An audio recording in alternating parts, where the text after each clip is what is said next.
the first four letters of culture is cult. My belief is that every company should build a positive cult, a cult for good.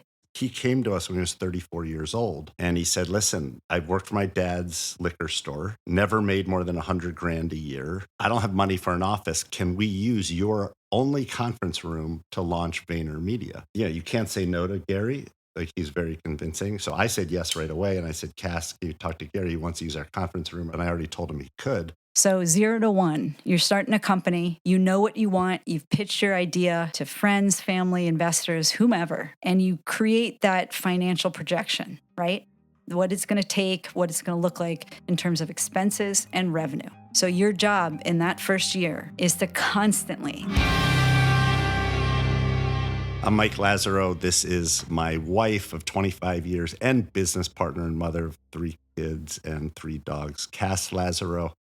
We started our first company when we were dating, as all people who are madly in love and newly in love do. And that company was golf.com. We're both entrepreneurs. We built our businesses, really starting at Kass in high school, me in college, and connected over Entrepreneurship and went on to start companies like golf.com and VaynerMedia, which sold to Salesforce for $745 million. Which at the time was a lot of money. That seems to be a Series A for this, the world we live in today. And I'm more of the creative and sales and product, and Kass does everything for our life and our businesses. Mike is definitely the visionary. He literally in all of our companies and when we invest in companies can help like monetize anything. Think of the different models. And I usually help out with all operations, marketing, hiring, my favorite thing to do, firing, and everything in between. Is that said with sarcasm, or are you being serious? No, I really do like firing. I think it's just such a task of efficiency. So, the best operators out there will hire fast, but fire faster. But she does it with kindness, which is, I think I've learned a lot from Kass, and oftentimes getting fired could be an awful experience that ruins you, or it could be the best advice you've ever gotten and put you on a path of self-awareness and figuring out your mishigas or where your best fit is.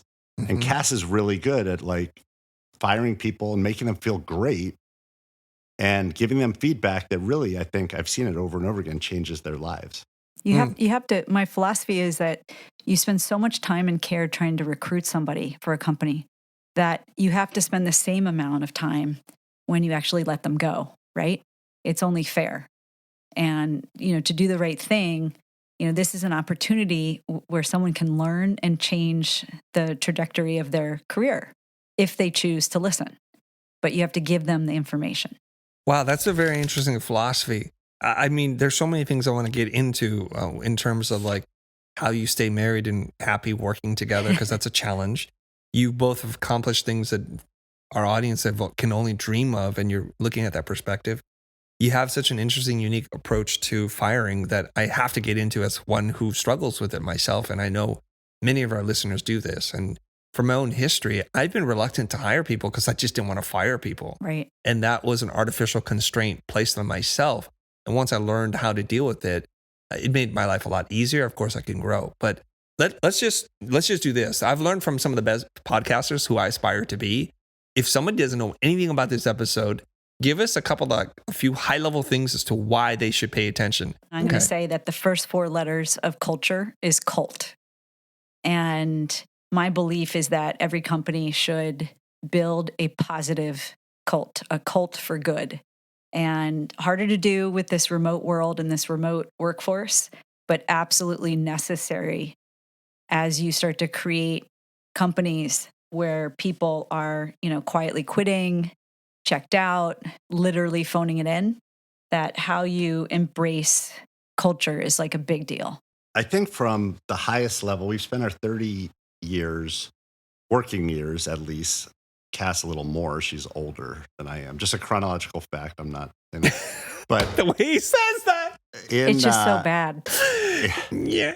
And we've been building businesses, and we've come to the conclusion that there's no worse way to spend your day. It's miserable, it's suffering, and there's no other way we'd rather spend our day. And as we started talking to entrepreneurs about our book, Shoveling Shit, a Love Story, there was this dichotomy between it is awful and I'm suffering like I've never suffered before, and it's awesome. There's nothing else I'd rather do. And so that kind of really encapsulates our life, where we didn't see our kids for many years. We felt we were fighting like crazy when we weren't connected. We didn't see friends. We ran out of money. We had to recap. So it's like you get to work as an entrepreneur. You know this, Chris, like shit hits the fan and you just start shoveling it. And there's nothing you'd rather do. I think in the last couple of years, entrepreneurship has been made sexy, and somebody described it as trendy. I think Gary Vee was talking about like entrepreneurship is trending now. And I turned to my young employee, my young staff, and asked him, is it trending? I mean, I've been an entrepreneur all my life. Like, I didn't even understand that concept. And he goes, yeah, everybody wants to be in business for themselves. And if we look from the outside, especially amplified through the lens of social media, it does look sexy and fun. People are posing in front of their expensive cars and the boats and the lifestyle and the apartments and the boyfriends, the girlfriends, the party life. And then they forget to talk about all the stuff that no one sees. I think I don't swear, you refer to it as the S, the stuff we got to do, right? Yeah. And you're saying, like, let's get real with this. And there are sacrifices that need to be made. And a lot of our audience are they're really freelancers who pretend to be entrepreneurs. And I said, stop pretending, let's be real entrepreneurs. You need to scale, you need a team, you need to learn how to delegate. And it takes a lot of work and there's a lot of sacrifice. So why don't we start off with this? What are maybe the top couple of myths that you can think about that people who are in that space do not understand anything about entrepreneurship? Whoever wants to take that. I'll start. I'll say that, I run across this a lot with entrepreneurs who come and ask us questions, that there's this glorification that you're going to have all the time in the world, that you're literally, never going to miss an event. You're never going to miss an event with your kids. Like, you're going to go on vacations. You can take as much vacation time. The truth is that being an entrepreneur is a bunch of sacrifices, right? And I have a philosophy that you only can do one thing well at a time. And because of that, if you really do want to start a company and run it and do it well, you are going to sacrifice friendships. You're going to sacrifice being with family. You're going to maybe not miss things with kids, like big events, like a play at the school that you can like have on a calendar, but you're going to miss all the little between moments. And, those friendships that are family friends, those are all like, you're just not going to get that. So I'd like to demystify that with saying that you got to be prepared and swallow this imbalanced life and be ready to have some sacrifices. I think you mentioned kind of one of the most toxic things to entrepreneurs, which is social media, because it's all about external validation. And it's ironic because this will probably go in social media, and we helped invent the social marketing space at Buddy Media. But you have to realize that that person who you mentioned in front of the Lamborghini is probably living in their parents' basement, and they've never built anything. And, Gary Vee is a really interesting case because he came to us when he was 34 years old. And he said, listen, I've worked for my dad's liquor store, never made more than $100,000 a year. I don't have money for an office. Can we use your only conference room to launch VaynerMedia? And, you can't say no to Gary. Like, he's very convincing. So I said yes right away. And I said, Cass, can you talk to Gary? He wants to use our conference room. And I already told him he could. But what I saw is the hustle, real hustle, focused, strategic hustle of like getting customers on board, hiring people to fulfill the work. Many of your audience members are in the creative industry and have, could get more work, but they'd also have to get more people, right? They have to scale. It's what you're talking about with entrepreneurship. And I think if you tap into real entrepreneurs, like Gary, like Mark Cuban, like others who put out content, it will help educate you. But most importantly, you have to stop worrying about what people think. If you go into this worried about perception, you are just going to be riddled with fear. That's going to cause uncertainty. Uncertainty is going to cause doubt. And you're not going to be able to get out of this hurricane of FUD. And so tap into why you're different. What are the benefits you bring to the world? What do you do better than anyone else? And exploit those for the benefit of others. And that's really that's what you've done. I mean, Chris, look at what you've done. You've tapped into your true kind of gifts of creativity and communication, and you've just exploited them to help people. I'm going to ask this question on behalf of all the partners who have to suffer with partners who do things and then the other person has to deal with it. I'm mostly channeling my wife here. What I heard Mike say was, hey, there's this guy named Gary. Let's just let him use this thing. And then I saw a reaction from you, Kass. I need you to explain the reaction because I don't think I'm a mind reader, but I saw something. Please expand on that. So we were in an office right on Columbus Circle, so 60th and Broadway, and we had, I don't know, maybe 20 desks and 3 offices and then a conference room, which was just basically a glorified bigger room that didn't have a partition in it. And for Mike to tell me that he'd already said yes to Gary, and then literally as we're talking, he's like, I need you to get behind this. And Gary's brother, AJ, is like, has boxes of stuff that he's walking past me like, hey, Kass, and like moving in. I was like, what the F did you just do? Right. So again, Gary came up to me and he was so appreciative and genuine and thankful. It did put us in a bind. I mean, they got to like a number of people in that office smushed in there, and it actually became a fire code hazard. I think that was an interesting moment for Mike and me. I was not happy about that, but in retrospect, it was fun to be in an environment where you had really focused people, and our employees could also see another group of people who had their heads down and were leading by example. Is there anything else you want to expand on that in terms of the feeling and how you process that? Because this is what I do to my wife all the time and to my entire team. I got this idea. Let's go do this thing. Yeah. And then they literally then have to go and clean up the crap afterwards. Yeah. And I'm sure it's frustrating. Yeah, it is frustrating. I mean, Mike and I, we're very different, but we're aligned on many different things.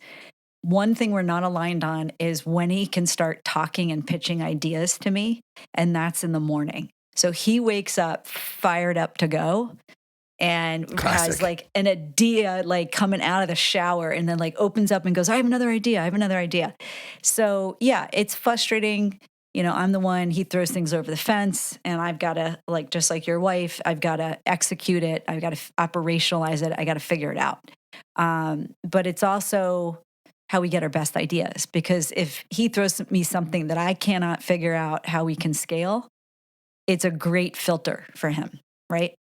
And the things that get by the filter, or let's just say he goes around the filter, i.e. he goes around me, those have not worked out so great. My God, I probably can spend all our conversation on this one thing, but I know I can be super selfish here. Mike, I want to ask you this question. You meet this guy. He seems like he's got a lot of energy. What is it? I think you're more of an instinctual person. I'm maybe projecting here.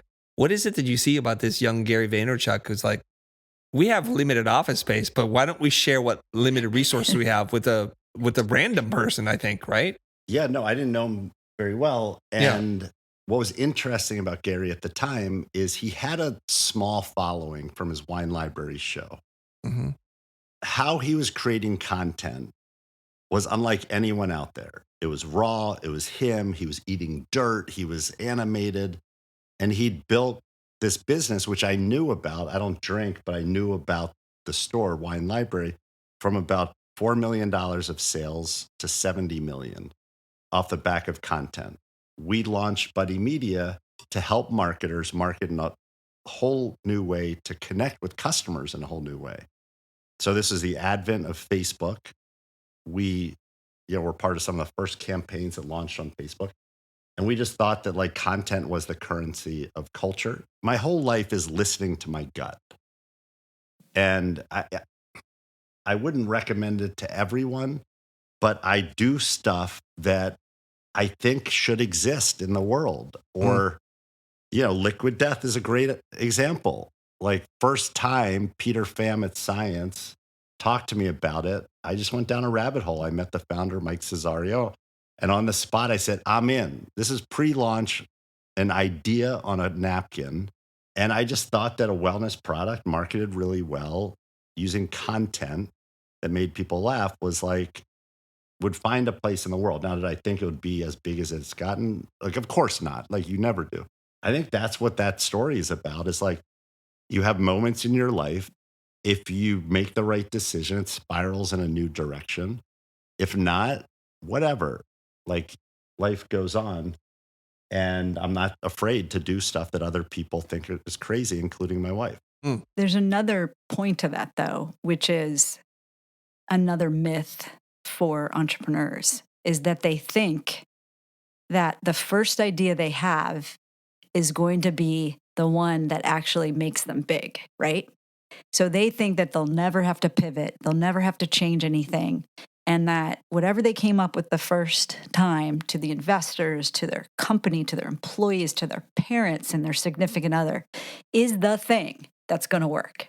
And we argue 95, 98% of the time that's not true. You're going to have to pivot, and you're going to have to let go of your ego around that original idea and really that original story that you pitched and got so good at pitching, and eat your pride and say, wait, this isn't working. Here's how I know it's not working. And we're going to change it by going over here. And those entrepreneurs that can basically say, okay, I accept that whatever this idea is not going to be my last iteration. Those are the ones who succeed. I think you two are kind of like the embodiment of like how creativity should exist. And when I speak to mostly creative people, the problem is in the creation process, they're judging at the same time. And you have it in two human bodies where Mike throws ideas out over the fence, as you say, and he doesn't have to worry it's going to work. He just has the freedom to play, to run naked with scissors and crayons and whatever he wants to do. And then you get to say like, oh, of the ideas that you came up with, these are things I can see us doing. And then you can judge. And so what we want to do is just put some space between those two if it's just you. The second thing you said just right now was, and I just want to draw that to everyone's attention, is you have to have faith that you have more than one good idea. Right. People are stuck because it's like, I think it was mostly because they're scared. Like, I got this one idea. I don't know if something else will come. And maybe for some, that is literally what happens. But what I'm hearing from you is you have to have faith to say like, you know what, this ain't it. This ain't it. I know you spent the last 5 years trying to build this thing. Right. It's not it. You have to pivot. You have to find a new thing. And to know that back there inside your brain, another idea will come if you allow it to step out. If you let go of that ego, that pride, and that autopilot, like this is the idea and this is what I pitched everybody on, and this is what I'm known for, maybe it becomes part of your identity. If you can let go of that, then you can actually get out of your own way and start really looking at, the factors that you can judge against, which actually, this is how you created your whole pitch. Like you can go back to your projections and say, oh, well, of course this isn't working because we have no clients or because we didn't hit this milestone. And you can be objective and actually make some changes for the good before you run out of money, right? But what do you say to people who are like, but it hurts if my idea fails, my business fails, I'm a failure. I mean, it does hurt. There's no way around that. There's nothing that I can say to make people say like, when this idea didn't work and I didn't listen to my gut and I didn't cut, half my staff to stay alive and now I'm out of business, I feel like a failure. Well, this too will pass. Okay. So out of failure comes some of the greatest ideas, some of the greatest strength that you can have, right? If you choose to listen to it and look at it objectively. There's a habit that my team sometimes get caught up in, which is they fall in love with the input and they're not really looking at the output. So we spent 5 years building this and we're doing everything we can. I've sacrificed so much, but the results are we're losing customers, not getting traction. We're not hitting our numbers. How do we get past that attachment to, well, we're doing what we're supposed to be doing and not looking at the result?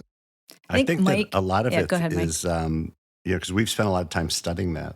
And a lot of it's leadership. And we write about this in the book, The Death and the Pivot, where, we compare pivoting a company to kind of leading a skydiving exercise where you don't quite know if the parachute on your back is going to open. You don't know how far you are away from the ground. You have very little information. And you basically have to get people to jump, not without fear, because it's scary, right? And if you say, oh, don't be scared, it's like, well, that's an emotion that I'm feeling. I can't not feel that way. You have to get your organization to move despite the fear, inside that fear. And Buddy Media, we pivoted 3 times to get to our business model. Kass approved these ideas, but we had something called Ace Bucks, which was literally the worst idea I've probably ever had. Which was I did not approve that. I want to make sure we're you clear on didn't that. veto it. Let's just say that. I just had our third revisionist child. history Wait a here. second. Come third on. child. You came up with this idea while I had just given birth, literally after the Well, C-section. sometimes you gotta you gotta Suck it up. do stuff when people are down and out. Strike when the iron's hot. He's like, Yeah, it's hot right now, exactly. baby. It's hot. She's down and out. Let's do it. But we And kind you're of weak right now. we looked at the results, which was like, oh, no one wanted this Ace Buck stuff. And eventually we talked to enough customers that they said, saying, we don't really love what you're doing, but we need help on Facebook and Twitter and the other early social networks.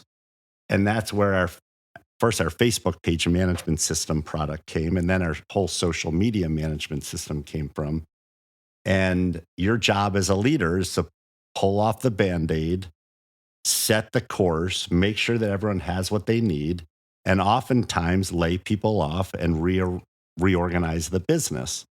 And you can't expect your people who basically are getting a salary, not all of them are risk takers like you. You can't expect them to get there on their own. You have to lead, and leaders lead and leaders win, and they continue to play even if they're down in the second half and need to come back. It reminds me of another myth, because you talked about this myth theme, that the best leaders are totally transparent. And I know you've heard that before. It's like, buzzword of a century. But it's about always telling your employees and your team the good, the bad, and the ugly. It's making your employees no different than your board or your investors, right? And telling them, we hit these numbers, or, we're having a tough time over here. We were so transparent that during our 3 pivots, we didn't lose anyone. And if you can do that, if you can lead with a huge amount of transparency, even talking, like we shared financials, right? Like, how were we doing? Did we hit numbers? Then people don't leave because they're so loyal, because you're telling them the truth, right? And Mike always says this, people are okay with bad news. They're just not okay with surprises. So you've got to get rid of this myth that you can't tell employees the bad stuff, right? You can, and you have to. That reminds me of something that my business coach told me many years ago. Absent an explanation, people create their own narrative. Right. So in good times and bad times. So everybody assumes you're making money. And then when you have to cut people back, they're like, wait, why did you get rid of XYZ? We're doing great. Or they see like, oh, we just signed an X client, and Right. they don't understand only a certain percentage of that is profitable, if it's profitable at all. Right. So we as leaders, as managers, as visionaries need to bring our team in and to let go of this idea that we have to hold all the information, because the team is going to be irresponsible with that information, right? Exactly. Transparent leadership, I'm a big fan of. Okay. I got to ask you this question here, because there's this idea that you said about trusting your gut. When did you not listen to your gut, and how did it turn out? I mean, I'll tell you one story that I really haven't talked about. It's painful. I mean, to me, it's, one Let's of build my the tea, man. failures, which is, I was a little lost after we sold Buddy Media. And I spent 4 years at Salesforce, which I wasn't lost. It was great. Salesforce is an incredible company, incredible customers. I was doing some of the best work of my life, but then I was just tired. I have an artificial heart valve and some health issues. So I just told Mark Benioff that I just have to focus on my health. I was 40 pounds more. Cass and I were fighting. I didn't know my kids. I was I was just looking forward, and I was like, man, this is not how I want to go, right? God forbid anything happen. It's just not a life worth living, right? Because for entrepreneurs, it's not about money. We started off you don't start off on the internet in, 1994 because of the money. There's 13 million people on the internet, right? We just are creative. We like doing stuff. And so those, I got a painting studio. I paint It's a hobby. I'm not very good at it, I realized. And then I was hanging out with an artist friend who was giving me advice on painting, and a big artist. I mean, sells stuff for, sold pieces for $1 million more. And he had a good idea for a technology, and I started a business with him, and it's called Shape Matrix, and it's still around. Very sweet guy. Jonathan Kramer is the artist. And, I helped raise money. We raised $12 million. It's a new visual language based on the 8 basic shapes that populate the world, 3D shapes. And there's applications for cryptography and security and tag and track. But in my gut, I was like, man, like, he's an artist, sweet guy, never done a business. I don't have Kass who's going to operate this. But I was just not in a great place personally. I'm just like, this is my passion. I'm going to do it. It's creative. Like, it's art. And also, it's business. you had it's talked cool. to me about it. Yeah, and Kass is like, I don't know, but I support you. Co-founders' relationships are very hard, and we couldn't work together. Which is why I'll never do anything with anyone other than Kass. And if I do, please punch me in the face, someone, and stop me. It's okay. And so that was like, it was so obvious in my gut that I shouldn't do it. But I was so filled with kind of really identity hubris. crisis. I think it was more of like, even I can make this happen, right? I've sold this, because when you make all this money, like people treat you like you're smart. And it's like, I'm the same old schmuck that I went to journalism school and like I've always been. And it's just been a really painful experience. We have 100 investments we've done. And when we put in money, when we commit to being part of the team, we never give up. No matter how good, how bad, like, we're in it. And, it's been like that one gut decision that was so obvious, my gut saying, don't do it, don't do it, don't do it. The thing is, and what I've realized is, like, your gut is usually right. And then you spend 2 weeks talking yourself out of your gut. It's like this internal, like, my gut's not thinking about this or that, or like, I don't think that's going to be an issue. And like, at this point, I'm like, that first reaction that I have, write it down, and that's the truth. So you're saying you weren't in a good place mentally, maybe burnt out, and then you have this hubris of like, I can make anything great, and there's this super great artist that you're collaborating with. Maybe you admire this person for their work, and like, who's a great friend, like, right? This is going to work. Really well. Of course, it's going to work. And you raise all this money and you do it, and Kass is like, nah, I don't know about this one, and your gut's like, I don't know either, Mike. But you're like, no, shh. And when I just want to make sure we're talking about the same thing here. So oftentimes we refer to it as the gut. I think if I remember correctly, Simon Sinek's whole thing, it's like the limbic brain, the decision center, the emotional part that makes all of our decisions. I think that's what we refer to as the gut. Correct. And it's the neocortex, the logic part, that then talks our limbic brain out of it to say, you know what? Screw you. You know what you're talking about. We're going to do this other thing instead. Now, sometimes I think we mix those two up, where we think it's our gut telling us we can do this and forget about the worries and the logic part, but it's the opposite. Have you been able to figure out when you know which is the gut or the limbic versus the neocortex or whatever? We love this topic, and it's both magic and art and science. And I've been able to tune into a feeling, and I've talked to a lot of people about this, and I know that feeling, because it's a subconscious processing of data. It's not just a gut. So like, if you're running a business, you have to make a big decision. You have like years worth of data and results and conversations and third-party data. And it's just like in there, right? And you have to let that process play out and result in a feeling. And that is the feeling that I've tapped into, which I call my gut.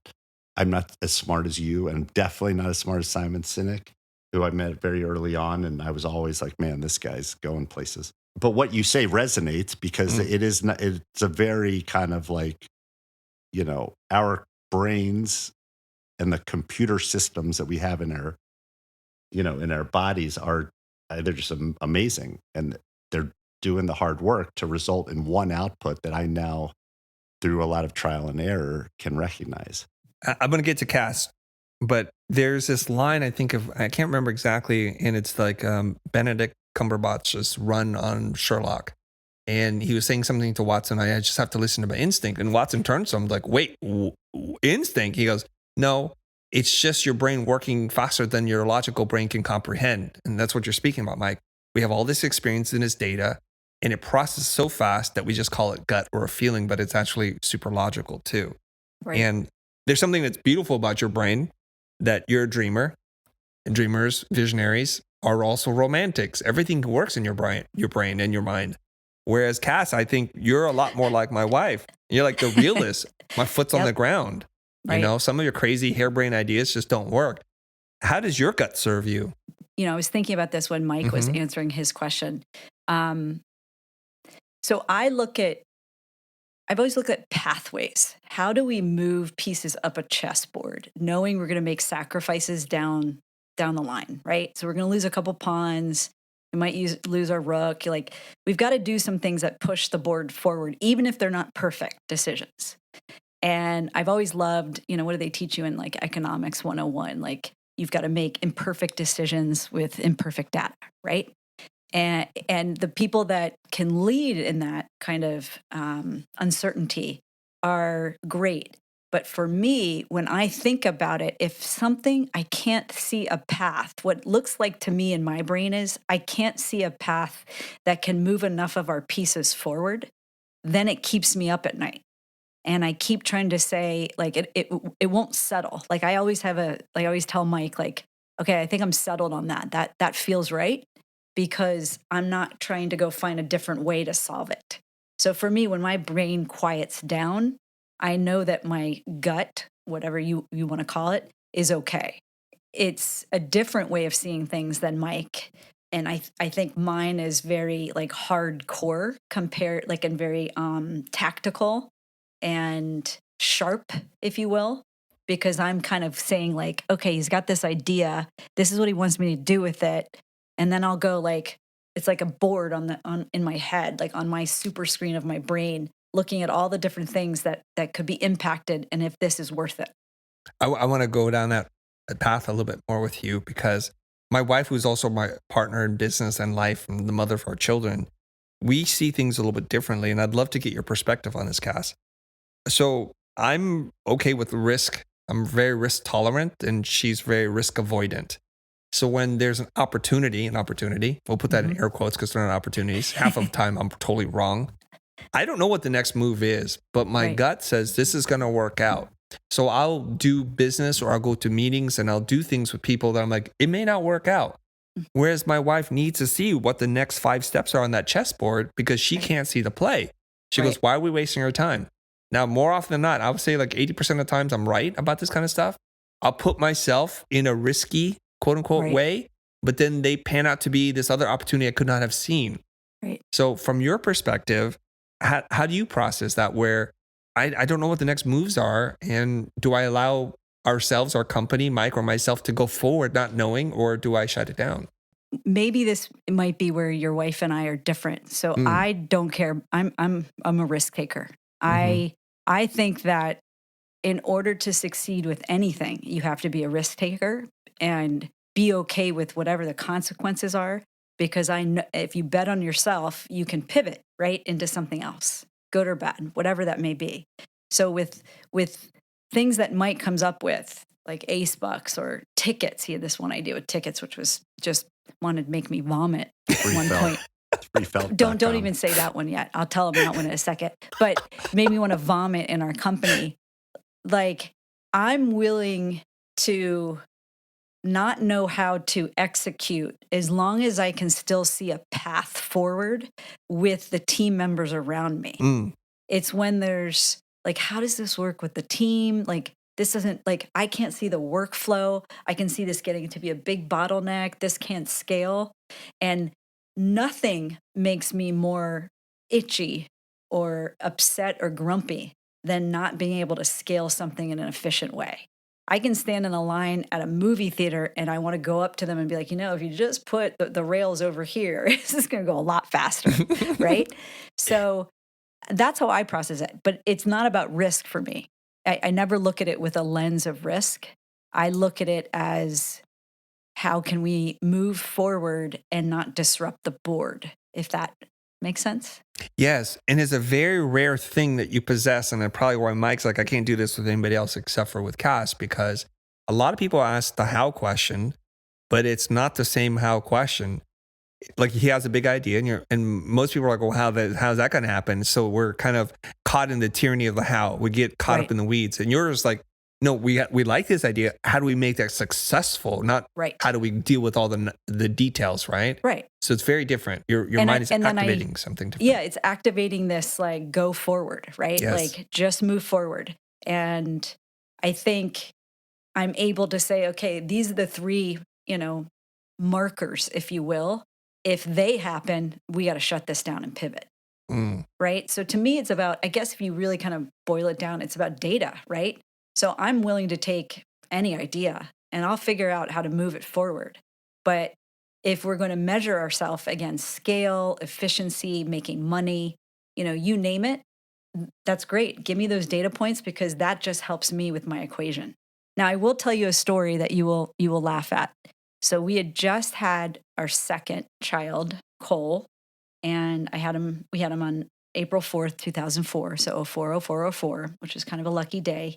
And we were, limping along with golf.com because the ad space was coming around and we'd been living through the .com, crash. And one day, I have 2 small kids. We work in the basement in this tiny room. The doorbell rings and this guy with this huge truck says, "Hi, ma'am, we've got your felt." And I say, "Pardon me?" And, I have the baby on me. And he's like, "We have your felt." And I said, "I'm so sorry, you must be in the wrong place." They're like, No.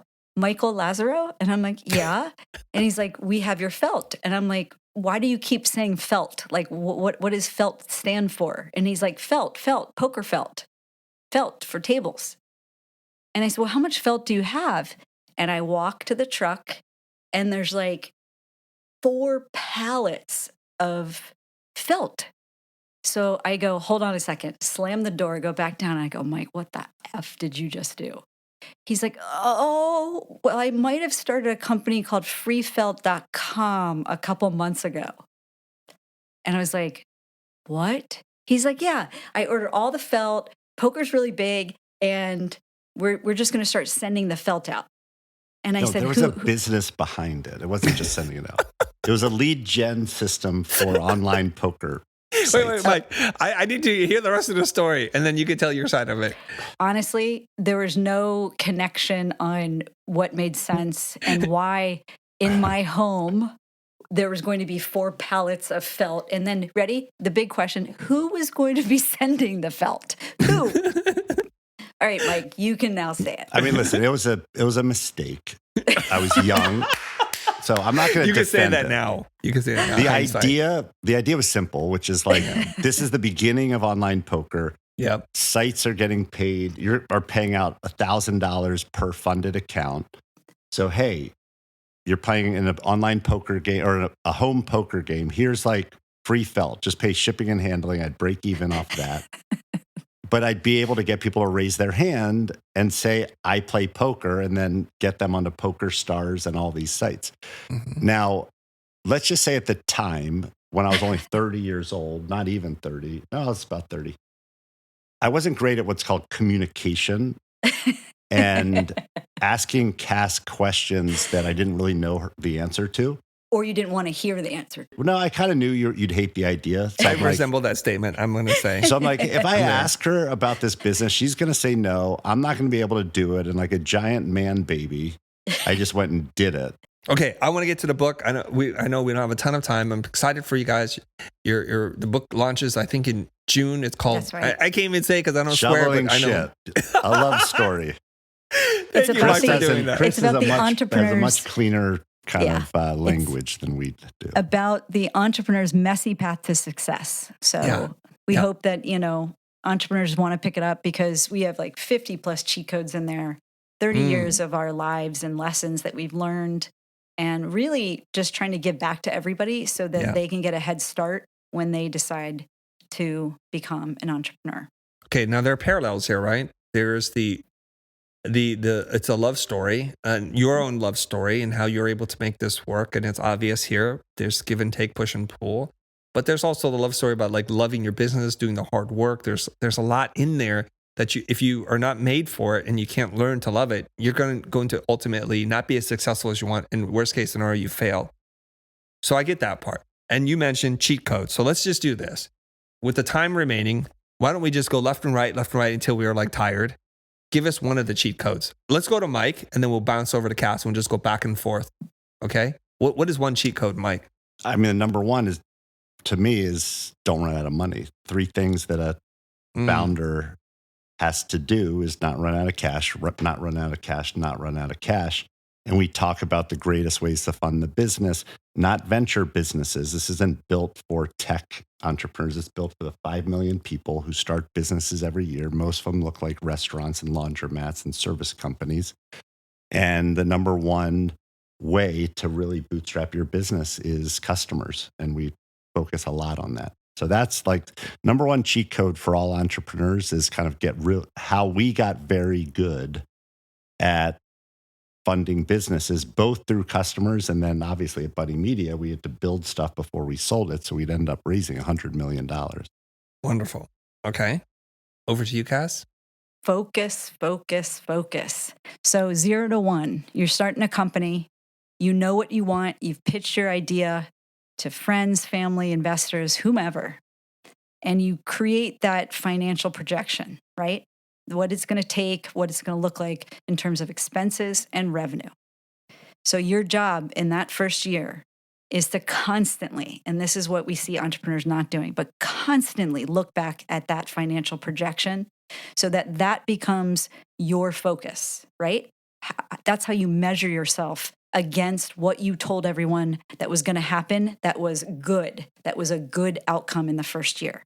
What you tell investors, what you tell friend and family, what you tell seed money, whatever it is, focus on that. Use that as your like Bible to look at every day. Back over to you, Mike. I'd take it even further back, which is how do you know when to greenlight a company or a product at a company? And we give our framework. It's called the Go Gauge. And there's 6 questions you need to answer before you launch it. And it starts with, what is the product? Why is it different? Who is going to buy it and how many of them, which is the market size. It's not just like, the golf industry is a $100 billion market, but if you don't own a golf course, you're not getting $80 billion worth, right? So we focus on like, who are the customers and how many of them are, because then you have to really drill into the addressable market, right? And then how are you going to market it? Great products exist that never saw the light of day, right? Chris, that's like your superpower. How do you get stuff out into the world? And a lot of entrepreneurs underestimate that. I'm going to build it and they will come is not a strategy. That's a movie. How are you going to distribute it? So a lot of companies, and this is the 5th, think about all this stuff, but they don't think about the logistics. How are they going to get it to the customer, whether it's online or they have to ship it? Is it a channel strategy? And then the last, and that in that is like the sales strategy and go to market. And the last, which I would say is the least important to start if it's a big market. So if it's a really big market, this last one, it's basically the idiot's guide to the financials. So do the financials make sense on a napkin? Does it pass the smell test? And when I say financials, it's I'm going to sell the product for $10. It's going to cost me $2 to make. It's going to cost me another $2 to ship it. I think I can get customers for $2. So that means there's $2 left over for everything to pay for like the general and administrative. Can I fund all that? And I see so many entrepreneurs creating complicated financial projections for businesses that they're so fucking clueless how it's going to work. Like literally, they're like, haven't talked to a customer, have no idea if the pricing makes sense, but they have like, the Harvard MBA like thing. And so that alone as an entrepreneur is worth the money because save yourself the pain I've had at Shape Matrix. I did not do it for Shape Matrix, and it's been 7 years of misery. All right. Let me just quickly recap the 6 questions you want to ask yourself about whether or not you should greenlight a product or project initiative in your company. Is what's the product? Why is it different? Who buys it? How do you market it? What's your marketing strategy? How do you distribute it? And in terms of financials, keep it simple, stupid. Don't overcomplicate it. Understand your numbers, right? Right. That's exactly it. Wonderful. Cass, the last hack here. Give us the biggest, juiciest one. Drop it on us, please. All right. I'm going to talk about marketing. So we haven't really touched on that.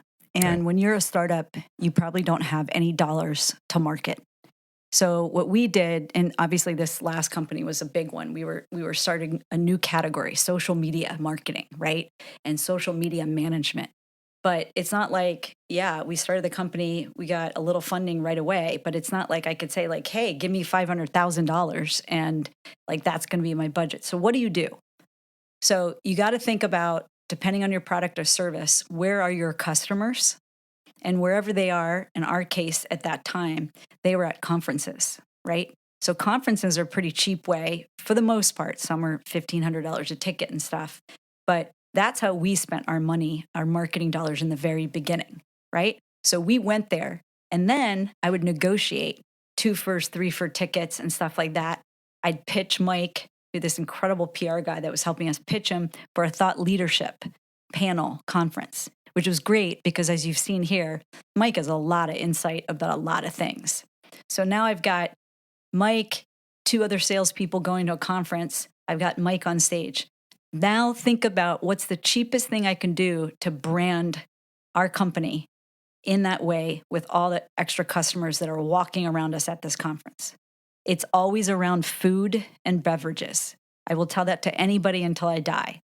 So one time in a huge conference for golf.com, we didn't know, like this was at the PGA Show of America. I think that was what it was called, the Golf Show of America. There was like 10,000 booths. I got old-fashioned popcorn machines that smell like popcorn for like 6 miles. And we had a crappy booth that wasn't very pretty or anything, but we had our sales team lined up and everyone gets hungry, right? So they would just come over because they smelled the food. Number 2, what we did once, we have Mike talking at a conference doing thought leadership in a panel, and we own every single coffee cup at the conference. And they're like, well, that could be 10,000 coffee cups. Okay. Best money I've ever spent. Every single time you put your brand on it, it's cheap. They're literally looking at you holding a cup with your brand on it. So what I equate that whole thing to is, when you're a startup, punch up with marketing. Punch up. Make yourself look bigger. There are a lot of opportunities out there that don't cost a lot of money. I want to stay on the conference thing because it's not a usual thing for people in our space to think about. Go to a conference. We go as attendees, but we don't know how to make a splash. We're not putting ourselves in a position of leadership and where people now chase us versus us chasing them, right? I love this. Let me ask you a couple of questions here. So get your brand everywhere. So you would sponsor the coffee cup. So the event organizer is happy for you to pay for that. Sure. Awesome. Best money you ever spent. So your golf.com is all over the cups, right? Yes. Yeah. People walking around. Then they smell this delicious buttery popcorn. They come over to the booth. Maybe the bags are branded too, whatever. Correct. Somebody scoops them some popcorn. How do we bring them into the conversation? Because we've been there. We go and grab the popcorn and we just go to the next booth. Right. That's like sales 101 here. Now we get to the real, secret sauce of what it means to be a good salesperson, because there's a marketing group that helps you get the lead generation. Yes. And now it's up to the sales team. So when you're there, and I'm going to let Mike answer this because he's obviously like the ultimate salesperson along with our other co-founder, Jeff Ragavan. Your job is to hook. You don't give that popcorn out until you have a conversation. Right? You better not give that popcorn out. It's not laying around. But team, listen, pay attention to this part. Well, wait, but Mike doesn't always agree. I have a different approach. So I was the one who would, I did most of the traveling, speaking. Yeah. I got most of the recognition. Kass did most of the work and, made things work. I'm just happy that I got all the recognition. But you have to get people play the long game. No one's heard about your brand. If they're carrying around a coffee cup, they've now heard about your brand. That's step one. Okay, so brand recognition and just, oh, I've heard of them. What do they do? Mm-hmm. And so we didn't make them have a conversation with us. A lot of people wanted to know because they felt guilty. People are guilty taking things. Taking things without asking. And seeming like a total pig, but like... Right, I'm right there. Yeah. Yeah, and so, what we would do is basically like get the coffee cups out there. And then they would see my column in Ad Age. I'd write about like how to market in the social world, right? I had a column. And then I had a column in Inc. magazine. Which I'd write about startups. And then I'd show up we'd pitch speaking engagements. And this is all laying the groundwork, right? So you have to there's no easy way to cold call today. It was easier back then. Lay the groundwork and then figure out how you're going to bring value to anyone you talk to. So popcorn is the best exchange of value. You know my brand now, and you got some delicious hot popcorn, right? And so do stuff that's cheap, that is impactful, that's not goofy, right? Right. I was just at the CES show, and the stuff that people are passing out at their booth, it's like, why? I don't like giving away candy. I'm just giving you poison, right? I don't like giving away tchotchkes that it's they're going to throw away right outside. It's just kind of be smart. What would you want? And, you have a very creative audience. Everyone has superpowers and ideas. Creatives are much better at marketing their clients oftentimes than themselves. So think to yourself, okay, I'm Chris. If I'm a product or a brand, how would I market myself? You figured out a while ago. It's why you have millions of people following you, right? But most people don't know where to start. And where you start is you just do it. You just start. And so if you want to do your own popcorn at an event, we hacked CES at 2019, where Peter Pham and I passed out about 1,000 liquid deaths. No one had ever heard of the brand. We hadn't launched yet. We had it in our backpack. I kept going back to my room to get it, right? By the end, people were filling up their cans with regular water because they love the brand so much. So, don't market stuff that is you don't believe in, but if you really believe in it, just force people in some way to get exposed to it. I still want to get to the sales 101 part where Kass says this is the critical part. You got the popcorn. And I'm guilty of this. I walk up if I want something. I'm unaware of their booth. I feel guilty. I feel like I owe it to you to listen to 3 minutes of your pitch, right? Right. It's this whole reciprocity thing, and I feel like now I've taken and I need to give back. So in the booth itself, I would love to be really practical and pragmatic about this. You got that bag of popcorn. What are you saying to that person? Give us a sample, the structure of it. Maybe so we not have the exact, a takeaway. Yeah. So Okay. We always had materials. Kass was great at either 2-pagers or pamphlets. Mm-hmm.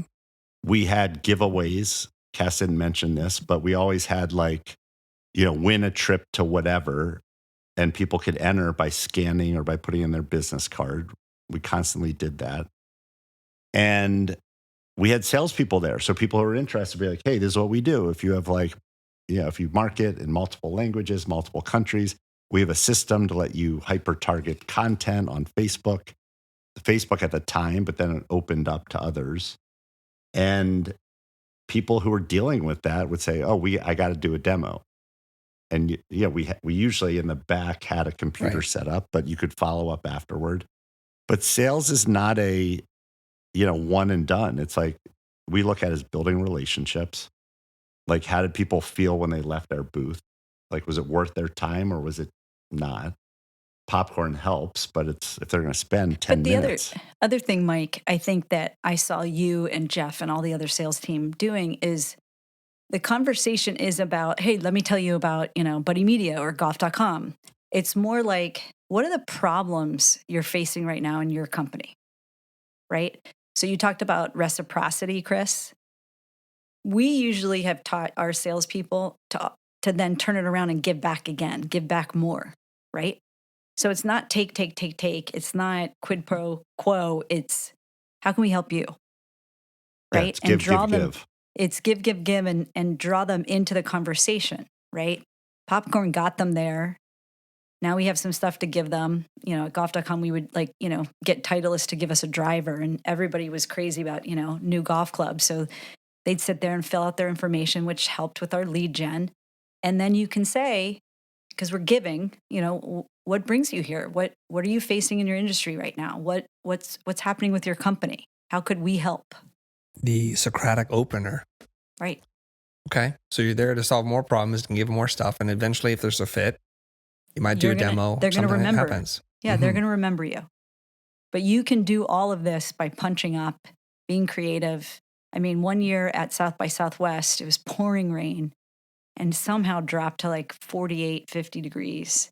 And we scrambled and rented golf carts.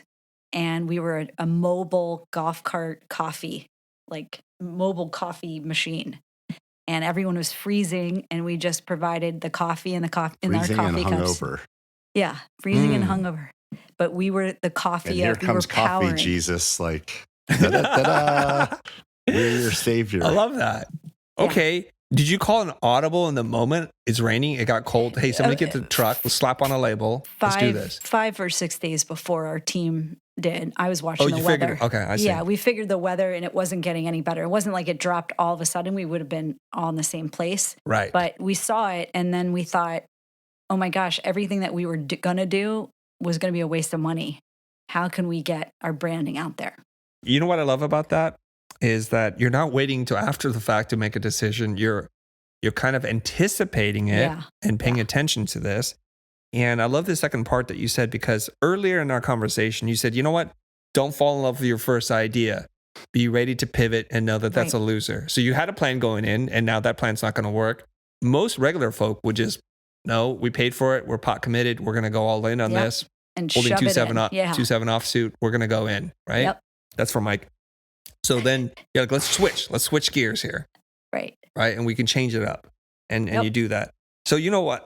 Having heard this part, my team and I, we have some work to do. I mean, we have a lot of work to do. But I'm like, my God, we go to conferences, we're at the booth, and we do nothing. We pull them in, we teach, and they go home happy and fed. And we're like, hey, we got zero business out of this. Like, awesome, guys. Yeah. Freaking awesome. Okay, we got some work to do. I need to end this, but there's one question that's been burning in the back of my brain. And if I don't ask this, I think people are going to yell at me. And it's a light question. Okay. When Gary Vaynerchuk says to you, I'm going to use your conference room, I have to ask this question. What was in it for you? How did he pitch it? What did he say? Like, why would you say yes to this? Nothing was in it for us. There's nothing in it for you? Well, I mean, maybe there's got to be something. Mike had an idea. So I had what I was thinking, and it actually played out this way. This is one of the world's greatest content creators. He wasn't at the time, he wasn't recognized, but I just thought that what he was doing was brilliant. He says, I want to do what I did for myself for companies, basically help them create content and market. Same thing he's doing today. Yep.